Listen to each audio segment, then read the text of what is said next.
Taste the Daily.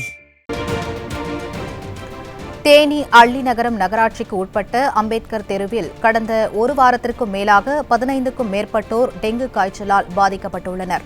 இதுகுறித்து செய்தியாளர் ராதாகிருஷ்ணனிடம் கேட்கலாம். வணக்கம் ராதாகிருஷ்ணன், விவரம் என்ன? நிச்சயமாக மஞ்சுளா, தேனி மாவட்டம் தேனி அள்ளிநகரம் நகராட்சிக்கு உட்பட்ட அம்பேத்கர் தெருவில் சுமார் 15க்கும் மேற்பட்டோர் டெங்கு காய்ச்சலால் பாதிக்கப்பட்டுள்ள சம்பவம் தொடர்பான தகவல் வெளியாகி அதிர்ச்சியை ஏற்படுத்தியுள்ளது. பொதுவாக தேனி மாவட்டம் மட்டுமல்லாது தமிழகத்தின் பல பகுதிகளிலும் விடியா திமுக ஆட்சியில் தூய்மை பணிகள் என்பது மேற்கொள்ளப்படுவதே இல்லை.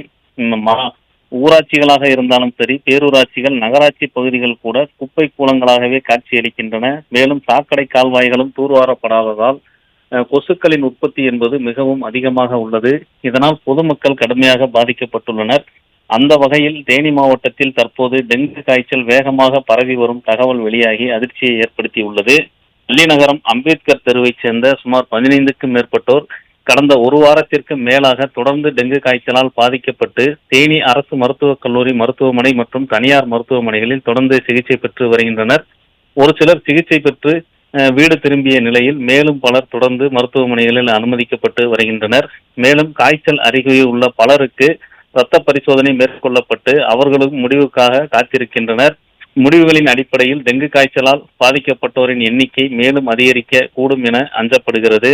பொதுவாக தேனி மாவட்டத்தில் டெங்கு காய்ச்சல் பரவலை அறிவித்து முறையான முன்னெச்சரிக்கை நடவடிக்கைகள் மேற்கொள்ளப்பட வேண்டிய மாவட்ட நிர்வாகம் மற்றும் சுகாதாரத்துறையினர் இந்த டெங்கு காய்ச்சல் தொடர்பான விவரங்களை மறைப்பதற்காகவே முயற்சி செய்கின்றனர்.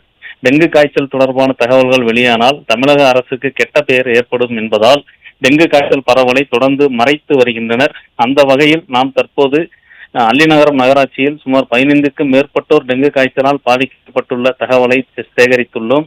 இதில் தொடர்ந்து 4க்கும் மேற்பட்டோர் தேனி அரசு மருத்துவக் கல்லூரி மருத்துவமனையில் உள்நோயாளிகளாக சிகிச்சை பெற்று வருகின்றனர். மேலும் தனியார் மருத்துவமனைகளிலும் சிகிச்சை பெற்று வருவதாக தகவல்கள் வெளியாகியுள்ளன. இது குறித்து முறையான அறிவிப்பை மாவட்ட நிர்வாகம் வெளியிட்டு எச்சரிக்கை நடவடிக்கைகளை மேற்கொள்வதை விடுத்து மறைப்பதிலேயே முனைப்பு காட்டுவதாக குற்றச்சாட்டுகள் எழுந்துள்ளன. மேலும் தேனி மாவட்டத்தில் அனைத்து கிராமப்புறங்கள், நகர்ப்புறங்கள் என எந்த பகுதிகளிலும் கடந்த பல ஆண்டுகளாகவே கொசு மருந்து தெளிக்கும் பணிகள் என்பது நடைபெறுவதே இல்லை. கொசு மருந்து தெளிப்பதாக கணக்கு காட்டி பல கோடி ரூபாய் முறைகேடுகள் நடைபெறுவதாகவும் குற்றச்சாட்டு எழுந்துள்ளது. பொதுவாக அதிமுக ஆட்சியில் கொசு மருந்து தெளிப்பதற்கென நவீன இயந்திரங்கள், அதாவது வாகனத்துடன் கூடிய இயந்திரங்கள் வாரந்தோறும் ஊராட்சிகள் மற்றும் நகராட்சி பகுதிகளில் கொசு மருந்து தெளிக்கும் பணியை தொடர்ச்சியாக மேற்கொள்வார்கள். இதனால் டெங்கு உட்பட விஷ காய்ச்சல்களில் இருந்து பொதுமக்கள் காப்பாற்றப்பட்டு வந்தனர். ஆனால் தற்போது ஊழல் மற்றும் முறைகேட்டிலேயே குறிக்கோளாக இருப்பதால் பொதுமக்களின் உயிரோடு விளையாடி வருகின்றனர். தேனி மாவட்டத்தில் டெங்கு காய்ச்சல் வேகமாக பரவுவதை கட்டுப்படுத்தி பொதுமக்களை காக்கும் நடவடிக்கைகளை மேற்கொள்ள வேண்டும் என்பதே பொதுமக்களின் எதிர்பார்ப்பாக உள்ளது. மஞ்சுளா, விரிவான விவரங்களுக்கு நன்றி ராதாகிருஷ்ணன்.